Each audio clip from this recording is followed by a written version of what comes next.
प्यारे बच्चों, आप सभी का इस ई क्लास में हार्दिक अभिनंदन है, स्वागत है। आज हम अजंत प्रकरण में ही शेष रहे जो सूत्र थे उनकी हम व्याख्या करने जा रहे हैं, या यूं कहें कि उनको हम पढ़ने जा रहे हैं। मैं आपसे ये कहना चाहूंगा कि जब भी आप इन सूत्रों को पढ़ें,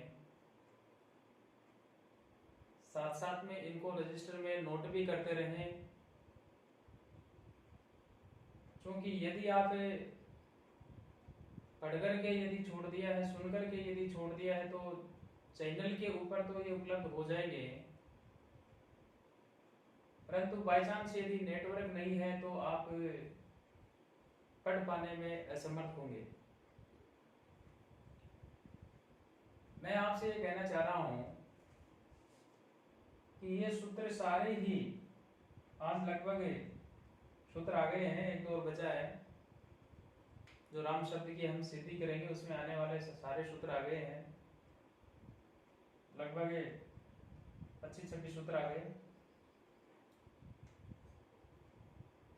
तो अब आपको इन सूत्रों को साथ साथ में लिखते हुए भी रहना है। जैसे मान लो पहला सूत्र आया, अतो विष ऐसे सूत्र है, अदंत अंग से परे। राम जो शब्द है उसको अदंत अंग का भिष के स्थान पर ऐस हो, भिष के स्थान पर ऐस हो। यानी जब हम रामई है रूप बनाते हैं, राम है रामो रामा रामम रामो रामान रामेण रामाभ्याम रामई है। तो रामई है जब हम बनाते हैं तो ये आपका हुआ 3/3। और यहां हो जाएगा आपका राम जोड़ ऐस। मुख्य रूप से यहां 20 लगा और यहां पे हो जाएगा राम जोड़ ऐस। वृद्धि होकर के आपका ये रामैस ऐसा बन जाता है, और लास्ट में रूप बन जाता है रामई। इस प्रकार से अतोविष ऐस जो सूत्र है, ये सूत्र अदंत अंग से परे यानी भिष के स्थान पर ऐस हो। क्योंकि हमने तो भिष प्रत्यय लगाया था सुविभक्ति, और सुविभक्ति में जो भिष प्रत्यय लगा है उस भिष प्रत्यय के स्थान पे ऐस हुआ इस सूत्र से, और फिर से जो है उसका रूप विसर्ग हो गया, तो रामई है रूप जो है सिद्ध हो गया। अब जब ये बात हो जाती है, यदि रामई रूप हमारा जब बन गया, तो अब अगला जो सूत्र आता है वो आता है गेर्य।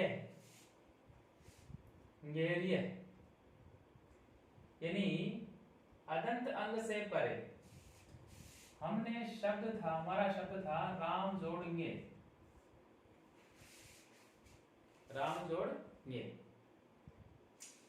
तो गेर्य है, यानी जो सूत्र है अदंत अंग से परे, ञे के स्थान पर ये आदेश हो, ञे के स्थान पर जो है ये आदेश हो। तो राम मैं, और ये बन गया आपका ये मैं में स्थित ए है उसको दीर्घ हो जाता है, और रामाय हमारा रूप सिद्ध हो जाता है। इस तरह से ये जो आपका गेर्य है जो सूत्र है, ये कह रहा है अदंत अंग से परे ञे के स्थान पर ये आदेश हो। ञे क्या है? सुविभक्ति। ये जो है यह भी सुविभक्ति है, और सुविभक्ति जो है वहां आपको क्या करना है, यदि ञे के स्थान पर ये आदेश हो, तो जो राम और हमने राम जोड़ ये जो बनाया था, वहां हमारा राम जोड़ ये जो है यह बन जाता है। अब अगला सूत्र आता है स्थानीय वदादेशो अन्वल विधौ, स्थानीय वदादेशो नल विधौ, यानी आदेश स्थानीय के समान होता है। आदेश जो है वह आदेश स्थानीय के समान होता है, ये हम मानते हैं। किंतु यदि स्थानीय संबंधी अल, किंतु यदि स्थानीय संबंधी अल, अल का मतलब यहां प्रत्याहार से, प्रत्याहार का मतलब है अल में सारे के सारे वर्ण आ गए। स्थानीय संबंधी अल को आश्रय लेकर कोई विधि यानी कार्य यदि करना हो तो नहीं होता है, करना हो तो नहीं होता है। आप इसको इस प्रकार से समझ सकते हैं कि जैसे मान लो कोई हम कार्य करते हैं और उस कार्य के अनुसार, थोड़ा सा मैं इसको एक्सप्लेन कर देता हूं कि इसके अनुसार जब ये यहाँ पर बात हुई तो उसके अनुसार स्थानीय वध जो सूत्र जो है, ये सूत्र जो कह रहा है, इसमें जब हम सिद्धि करते हैं तो स्थानीय पद का मतलब हुआ स्थानीय के जैसा भाव, यानी पहले स्थानीय में हम जो भाव रखते थे वैसा ही भाव जो है आदेश में भी रखना। अब आदेश स्थानीय के स्थान पर स्थानीय को हटा करके होता है, ठीक इसी प्रकार से स्थानीय पद भाव से स्थानीय का स्थानित्व आदेश में भी आ जाता है। क्या आपके समझ में आएगा? धीरे धीरे समझ में आएगा। अब देखो आगे क्या हुआ। लोक में या लोक व्यवहार में जिस प्रकार से गुरु के बाद गुरु का स्थान जो लगभग उसी प्रकार अधिकार सम्मान प्राप्त करता है, गुरु के बाद में कौन आएगा उसके स्थान पे? उनका शिष्य आएगा। सारे के सारे स्थान पद वही रहते हैं, लेकिन गुरु के बाद गुरु का स्थानपन जो है व्यक्ति यानी उसका जो शिष्य है लगभग उसी प्रकार उसका अधिकार प्राप्त करता है, सम्मान आदि प्राप्त करता है। और पिता के बाद में जैसे मान लो उसका पुत्र जो होता है वह जैसे उसका स्थान प्राप्त करता है। कागजी कार्रवाई अलग है, लेकिन कागजी कार्रवाई होने के बाद में पिता का स्थान जैसे पुत्र प्राप्त कर लेता है, संपत्ति आदि का जो अधिकार उसकी हम बात कर सकते हैं, और केवल कागजी जो खाना पूर्ति वह केवल करनी पड़ती है। ठीक उसी प्रकार से स्थानीय नाम तुल्यम स्थानीयवत है, स्थानीय का जैसा होना अर्थात स्थानीय में जो गुण है वह गुण आदेश में भी आ जाए। स्थानीय में जो गुण है वह जो आदेश में भी आ जाए, स्थानीय को मान करके होने वाले सारे कार्य आदेश को भी हो जाए, किंतु यह कार्य अल विधि में नहीं होगा।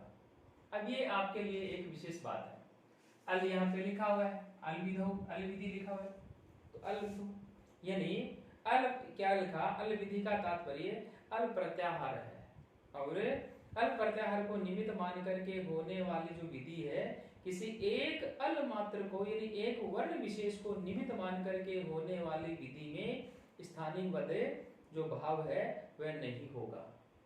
एक वर्ण सिंगल वर्ण जो है उसके लिए कहा आगे सुपी जैसे दीर्घ करना है। इस प्रकार से यहाँ जो सुप को निमित्त माना गया और सुप केवल एक वर्ण न होकर के वर्णों के समुदाय से बना हुआ जो है यह प्रत्यय है। इसलिए जो हमने यहाँ चतुर्थी के अंदर जो ङे किया यानी ङे के स्थान पर जो ये हुआ है, यह ङे जो है यह भी इसी प्रकार से यह सुप्त था, और ये के अंदर भी वो सारे के सारे जो गुण है वो आ जाते हैं। इस प्रकार से सुपीचा सूत्र से राम और यह बना था, और उसके बाद में जो है को दीर्घ करके रामाय जो है ये रूप बन जाता है। तो इस प्रकार से यहाँ स्थानीय पदादेश विधो मतलब है जो आदेश स्थानीय के समान होता है, किंतु यदि स्थानीय संबंधी अल का मतलब सिंगल वर्ण से आई बात, यहाँ पे कोई विधि यानी कार्य करना हो तो वह नहीं होता है। बहुवचने झल्लेत, सूत्र कह रहा है बहुवचने झल्लेत, बहुवचने झल्लेत। बहुवचन झलाती, बहुवचन झलाती, आपको चलना वही होगा, माहेश्वर सूत्र में ही चलना होगा। और माहेश्वर सूत्र के अंदर भी जो झल प्रत्यार है उसकी हम बात करेंगे। यहाँ आ जाएगा आपका 4 है, 3 है, 2 है, 1 है और साथ में आपके उष्म है। इनको हमने क्या कहा, झल का। यानी बहुवचन झलाती सुप के परे रहने पर अदंत अंग के अंत के स्थान पर, अदंत अंग के अंत के स्थान पर एकार आदेश हो। मान लो यहाँ हम जैसे मान लो रूप जो बनाएंगे और ये हो गया आपका राम और ये हो गया आपका ओस, ये ओसम क्या कह रहे हैं, अदंत अंग के अंत के स्थान पर एकार आदेश हो। ये जो ए है यहाँ पर क्या हो जाएगा ए, और ये आपका हो जाएगा रामे ओस। ए जो आया हुआ सूत्र से ए को आई हो जाएगा, तो आई हो जाता है तो ये आपका बन जाएगा रामयोस, और स का रूप तो विसर्ग बन जाता है और रामयु का रूप जो है ये सिद्ध हो जाता है। तो इसलिए बहुवचन जो जहां पे आ रहा है उसके कह रहे हैं क्या, बहुवचने झल्लेत सूत्र से, यानी बहुवचन झलाती, बहुवचन झलाती सुप के, बहुवचन झलाती सुप के परे रहने पर अदंत अंग के अंत के स्थान पर एकार आदेश हो जाता या एकार आदेश हो। अब बात आती है यहाँ जो ये जो हम बात कर रहे थे ये बहुवचन झल्लेत, यानी जो मैं यहाँ थोड़ा सा आगे बढ़ गया, यहाँ में जाकर के थोड़ा सा मैं यही रहूंगा, जैसे राम में भय है, क्योंकि ये बात जो है चतुर्थी बहुवचन की चलती है। और यहाँ राम जोड़ भैंस जो प्रत्यय था, और यहाँ मैं के अंदर जो ए है उसको ए हो जाएगा और ये हो जाएगा रामे भय। ठीक है, इस प्रकार से यहाँ ये जो बात थी ये चतुर्थी बहुवचन की थी। अब बात आती है पंचमी के एक वचन की, वावसाने। अवसान परे होने पर, अवसान का मतलब झल के स्थान पर विकल्प करके चर आदेश हो जाता है। अभी मैंने झल के अंदर जो लिखा, झल जो था झल में लिखा 4 3 2 1 और क्या लिखा ऊष्म। इसको यदि हम चर में कर देते हैं तो यहाँ हमारा काम चल जाता है। यानी वर्ग का पहला वर्ण और ऊष्म जो है उसको हम चर कहते हैं। तो अवसान परे होने पर झल के स्थान पर विकल्प से चर आदेश हो जाता है, अनिवार्य नहीं है। विकल्प का मतलब ये हुआ, जैसे मान लो पंचमी के अंदर हमारा जो रूप बनता है, वहां जैसे मान लो आपका ये रूप ये राम है, रामू रामा, रामो रामो रामात, रामाद जो बनता है, ठीक है, और यहाँ रामाद भी बनता है। तो यहाँ जो हम रूप बना रहे हैं, पंचमी के अंदर जो रूप बना रहे हैं, वहां राम रामो रामा, रामो रामो रामान, रामे रामाभ्याम रामय, रामाद और रामाद दो रूप बनते हैं। वहां पर ये सूत्र लगता है, तो इसमें आपका जो रूप है वो एक तो ये बनेगा रामादय और एक बनेगा आपका रामादय, यानी दो रूप उसमें बनते हैं विकल्प से, रामाद और रामाद, बालकाद बालकाद। अब आगे सूत्र आता है ओसीच, यानी ह्रस्व अकारांत अंग से, ह्रस्व अकारांत अंग जो है उससे ओस के परे रहने पर अकार के स्थान पर एकार आदेश, अकार के स्थान पर एकार आदेश। ये मैं आपको जो है यहाँ अभी थोड़ी देर पहले जो बात कर रहा था वह बात यहाँ आकर के जो है अटक जाती है। तो अब जैसे यहाँ पर बात हुई, तो जब हम इसको यूं सिद्ध करेंगे तो ये आपका बन जाएगा राम राम और आपका जो है ओस, ये हो गया। उसके बाद में आपका हो जाएगा राम में और ओस, उसके बाद में हो जाएगा राम योस और ये हो गया आपका राम यो है।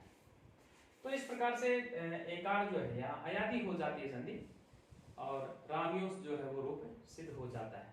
तो प्यारे विद्यार्थियों, मैं समझता हूँ कि आप सभी जो है इनको नोट करेंगे और और सुने भी। जो विद्यार्थी ईमानदारी से पढ़ता है, ईमानदारी से लिखता है, उनको निश्चित रूप से फायदा मिलेगा।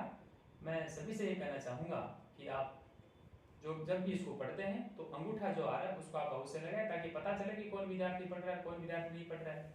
बिना अंगूठा लगाए हुए यूँ लगता है कि विद्यार्थी निष्क्रिय हो रहे हैं। तो जब भी आप चैनल पे जाएं, आप अंगूठे को जो है वहाँ दबाएं, और चैनल जो है उसको सब्सक्राइब आपने कर ही रखा है, नहीं किया तो आप कर लेना। धन्यवाद। जय हिंद।